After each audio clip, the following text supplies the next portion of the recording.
Welcome back guys, स्वागत है आपका एक बार फिर से माइंड ब्लोइंग एजुकेशन चैनल पे। I hope so you are doing well. प्यारे साथियों, CISF में ministry of home affairs department में सब इंस्पेक्टर, स्टेनोग्राफर और हेड कांस्टेबल मिनिस्ट्रियल की वैकेंसी जो है वो निकल के आई हैं। संपूर्ण जानकारी जो है वो अपन इस वीडियो में लेंगे। तो आगे बढ़ने से पहले आप सभी से एक रिक्वेस्ट है, अगर आप माइंड ब्लोइंग एजुकेशन चैनल पर नए हैं तो प्लीज़ चैनल को सब्सक्राइब कीजिए। भर्ती नोटिफिकेशन और आपके एग्ज़ाम की तैयारी के लिए माइंड ब्लोइंग एजुकेशन हमेशा तत्पर रहता है। बात करते हैं एप्लीकेशंस के बारे में। तो एप्लीकेशन जो है ये आपका 26 सितंबर यानी कि आज से ही शुरू होने जा रहा है, जो कि 25 अक्टूबर 2022 तक चलेगा। 25 अक्टूबर को शाम 5 बजे तक ही ये फॉर्म अप्लाई किया जा सकेगा। प्यारे साथियों, ऑनलाइन एप्लीकेशन जो हैं ये आपसे CISF ने मांगे हैं, जिसमें मेल और फीमेल दोनों ही कैटेगरी के विद्यार्थी जो हैं वो यहाँ पर अप्लाई करने के लिए योग्य होंगे। लेवल 5 जो है यहाँ पर आपका रहने वाला है। पे मैट्रिक्स की अगर बात करें तो आपका जो मिनिमम क्राइटेरिया जो रहेगा वो 29,200 से लेकर के 92,300 तक आपका टाइम टू टाइम जो है वो यहाँ पर पे स्केल रहने वाला है। बात करें हेड कांस्टेबल मिनिस्ट्री के लिए तो ये लेवल नंबर 4 का होगा, जिसमें 25,500 से लेकर के 81,100 तक आपका पे मैट्रिक्स जो है यहाँ पर आपको अलॉट किया जाएगा। प्यारे साथियों, बात करते हैं इसके प्रोसेस के बारे में। तो सबसे पहले जो है आपसे ऑनलाइन माध्यम से एप्लीकेशन जो है वो मांगे जाएंगे। पॉइंट नंबर 1 में ये बात कही गई है, ऑनलाइन माध्यम से ही आपको इसका फॉर्म जो है अप्लाई करना है। उसके बाद में आपका फिजिकल होगा, ठीक है। पहले एग्ज़ाम नहीं होगा इसमें पहले आपका PST होगा, उसके बाद में डॉक्यूमेंट्स वेरिफिकेशन होगा, फिर रिटन एग्ज़ाम होगा, फिर स्किल टेस्ट होगा और उसके बाद मेडिकल एग्जामिनेशन जो है वो होगा और उसके बाद में आपको CISF के अंदर जॉब करने को मिलेगी। बात करते हैं इसके एग्ज़ाम के बारे में। तो एग्ज़ाम जो है OMR बेस्ड हो सकता है या कंप्यूटर बेस्ड जो है वो होगा, जिसमें आपसे हिंदी और इंग्लिश भाषा के अंदर आपका जो पेपर है वो आपसे पूछा जाएगा। प्यारे साथियों, PST और डॉक्यूमेंट्स तथा रिटन एग्ज़ाम होने के बाद में आपका डॉक्यूमेंट्स वेरिफिकेशन जो है यहाँ पर किया जाएगा। अगर यहाँ पर अपन मिनिमम क्राइटेरिया क्वालिफाइंग मार्क्स की बात करें तो 35% जो है वो जर्नल, EWS और एक्स सर्विसमैन के लिए रहेगी, जबकि 33% जो है वो SC, ST और OBC कैटेगरी के विद्यार्थियों के लिए यहाँ पर रहने वाली है। उसके बाद अगर अपन बात करें इसके वैकेंसीज़ के बारे में तो वैकेंसीज जो है वो असिस्टेंट सब इंस्पेक्टर, स्टेनोग्राफर और हेड कांस्टेबल मिनिस्टर के लिए आपसे डायरेक्ट मेल की अगर बात करें तो जनरल कैटेगरी में 40, SC में 13 और ST में 7, OBC में 25 वैकेंसीज आपको देखने को मिलेगी। EWS कैटेगरी में 9 वैकेंसीज देखने को मिलेगी। इस प्रकार 94 वैकेंसी आपको देखने को मिलेगी। अगर अपन फीमेल की बात करें तो जनरल के लिए 6 रहेगी, SC के लिए 1 है, ST की कोई वैकेंसी अवेलेबल नहीं है, OBC के लिए 2 फीमेल यहाँ पर ली जाएंगी, EWS में 1 फीमेल जो है यहाँ पर ऐड होंगी। इस प्रकार टोटल 10 वैकेंसी जो है वो फीमेल के लिए होंगी। अगर अपन डिपार्टमेंटल की अगर बात करें LDCE के तौर पर, यानी कि जो कैंडिडेट मेरे साथी जो ऑलरेडी CISF में हैं और वो अपना इम्प्रूवमेंट करके यहाँ पर जाना चाहते हैं, तो उनके लिए जो है 11 पोस्ट जनरल कैटेगरी के लिए रहेंगी, 2 वैकेंसीज जो हैं वो SC कैंडिडेट के लिए रहेंगी और 1 वैकेंसी जो है वो ST और 4 वैकेंसी OBC के लिए यहाँ पर रहेंगी। इस प्रकार 18 वैकेंसी जो हैं वो डिपार्टमेंटल के लिए निकली हैं।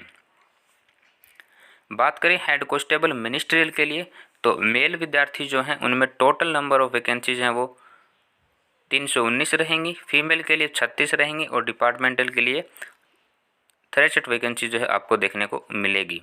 इस प्रकार ओवरऑल हेड कांस्टेबल मिनिस्ट्रियल के लिए 418 पदों पर भर्ती जो है यहाँ पर की जाएगी।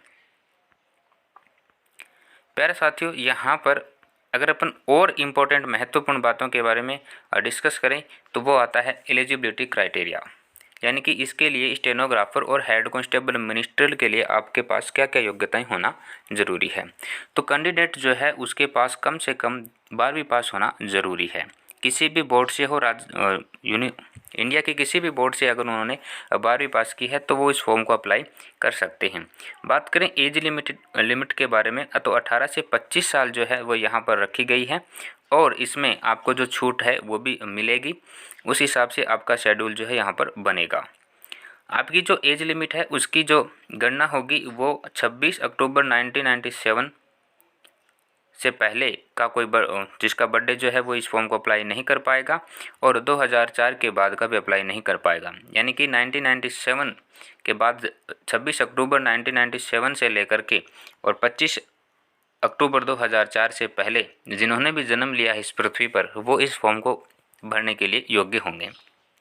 अगर अपन schedule caste and schedule tribe की बात करें तो 5 साल की आपको छूट मिलेगी। ओबीसी के लिए 3 साल की यहाँ पर छूट मिलेगी। अगर सीआई सब में ऑलरेडी जो कैंडिडेट काम कर रहे हैं उनको यहाँ पर SC ST कैंडिडेट के लिए 45 ईयर मैक्सिमम रहेगी और 40 ईयर्स जो है वो जनरल और EWS तथा ओबीसी के विद्यार्थियों के लिए रहेगी। उसके बाद अपन यहाँ पर बात करते हैं अदर महत्वपूर्ण फिजिकल स्टैंडर्ड के बारे में। तो फिजिकल स्टैंडर्ड की अगर बात करें तो यहाँ पर मेल कैटेगरी जो है उसमें आपकी जो हाइट है वो 165 सेंटीमीटर जबकि फीमेल की 155 सेंटीमीटर रहेगी। रिलैक्सेशन की बात करें तो जैसे कि गोरखवाल है ना, डोगरास है, मद्रास कैंडिडेट्स के जो भी सिक्किम, नागालैंड, अरुणाचल प्रदेश, मणिपुर, त्रिपुरा, मिजोरम, मेघालय, असम और हिमाचल प्रदेश के जितने भी विद्यार्थी, जम्मू कश्मीर के जितने भी कैंडिडेट होंगे उनको यहाँ पर हाइट के अंदर छूट दी गई है। उनकी जो मिनिमम हाइट है वो 162.5 सेंटीमीटर रहेगी जबकि महिलाओं के लिए 150 सेंटीमीटर रहेगी।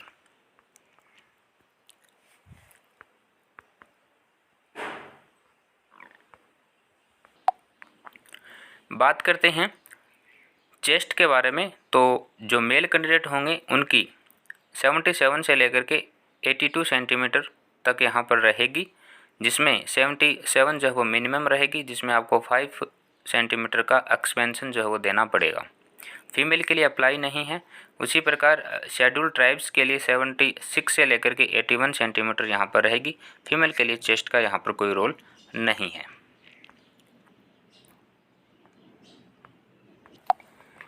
अदर क्वालिफिकेशंस की अगर अपन बात करें तो असिस्टेंट सब इंस्पेक्टर स्टेनोग्राफर के लिए 10 मिनट में 80 वर्ड पर मिनट के हिसाब से आपको टाइपिंग जो है वो यहाँ पर करनी होगी जिसमें इंग्लिश के लिए आपको 50 मिनट मिलेंगी जबकि हिंदी के लिए आपको 65 मिनट यहाँ पर मिलेंगी। अगर अपन हेड कांस्टेबल मिनिस्ट्री डिपार्टमेंट की बात करें तो आपकी जो इंग्लिश टाइपिंग है वो 35 वर्ड पर मिनट कंप्यूटर पर होनी चाहिए जबकि हिंदी में अगर कोई विद्यार्थी करना चाहता है तो 30 मिनट पर मिनट वर्ड जो है यहाँ पर आपकी रहेगी। कहने का मतलब ये है कि आपको 10,500 की जो है वो 1 घंटे में आपको करके देनी पड़ेगी। मेडिकल स्टैंडर्ड जो है वो आपका अच्छा खासा होना चाहिए तभी जो है आप इसके लिए अप्लाई कर पाएंगे। टैटू की अगर बात करें तो टैटू जो है वो कंपनी की तरफ से जो है वो फिक्स्ड है कि डिटरमाइन आपको जो है यहाँ पर किया जा सकता है टैटू अगर आपका है तो। ओके, टैटू की साइज़ भी यहाँ पर इन्होंने बताई है कि टैटू की साइज़ 1/4 यहाँ पर पर्टिकुलर पार्ट पर होनी चाहिए तो आप इसके लिए एलिजिबल होंगे। आइज क्राइटेरिया की बात करें तो बेटर आइज जो है वो 6/6 यहाँ पर होगी। वर्स्ट आइज की बात करें तो 6/9 आपकी हो सकती है तो भी चलेगा। ठीक है। रिफ्रैक्शन पर अगर बात करें तो visual correction of any kind is not permit even with glasses, यानी कि बिना ग्लासेज के आपके विजुअल करेक्शन जो है वो यहाँ पर नहीं किया जा सकेगा। ठीक है। बायनोकुलर विजन इज रिक्वायर्ड जो है यहाँ पर आपसे मांगी जाएगी। यहाँ पर और अति महत्वपूर्ण बातों को अगर अपन यहाँ पर देखें तो वो आपका रहेगा अब सिलेबस क्या रहेगा इस एग्ज़ाम के लिए। तो सिलेबस जो है वो यहाँ पर ढूंढ लेते हैं। 31 पेजेस का नोटिफिकेशन जो है वो CISF के द्वारा जारी किया गया है तो इसको यहाँ पर अपन देखते हैं। सिलेबस जो है ये आपका सिलेबस है। रिटन टेस्ट जो है वो OMR बेस्ड या कंप्यूटर बेस्ड हो सकता है, जैसा कि मैंने आपको पूर्व में अवगत करवा दिया है। प्यारे साथियों, इस पेपर में आपके 100 क्वेश्चन होंगे, जिसके लिए आपको 100 मार्क्स कैरी करने होंगे। पेपर ड्यूरेशन जो है वो 2 घंटे का यहाँ पर रहने वाला है, यानी कि 120 मिनट आपको मिलेंगे। 100 क्वेश्चन होंगे, 100 मार्क्स के होंगे, 2 घंटे आपको पेपर करने के लिए मिलेंगे। पार्ट ए में जनरल इंटेलिजेंस यानी कि आपसे रीजनिंग जो है यहाँ से पूछी जाएगी। 25 क्वेश्चन होंगे 25 मार्क्स के। उसी प्रकार जीके जो है वो आपका 25 क्वेश्चन 25 मार्क्स का होगा। अर्थमेटिक यानी कि मैथमेटिक्स जो है उसके भी 25 क्वेश्चन 25 मार्क्स के होंगे। और हिंदी या इंग्लिश में से आप कोई एक सब्जेक्ट ले सकते हैं, उसमें 25 क्वेश्चन 25 मार्क्स के होंगे। प्यारे साथियों, बायोमेट्रिक आधार पर जो है आपका रजिस्ट्रेशन जो है वो PST और डॉक्यूमेंट्स वेरिफिकेशन में होगा। उसके बाद जो है आपका यहाँ पर एग्जामिनेशन जो है वो कंडक्ट करवाया जाएगा।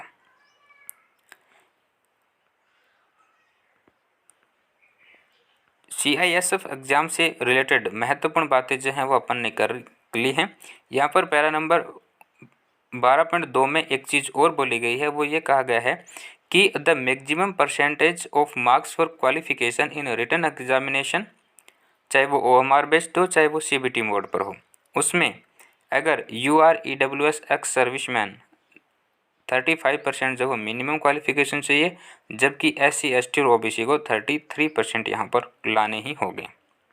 ओके साथियों, तो ये महत्वपूर्ण जानकारी जो है वो आप सभी लोगों के लिए, जो भी साथी CISF में अपना भविष्य बनाना चाहते हैं, वो इस फॉर्म को ज़रूर से ज़रूर अप्लाई करें। आज के लिए इतना ही। Thank you so much. Have a good day.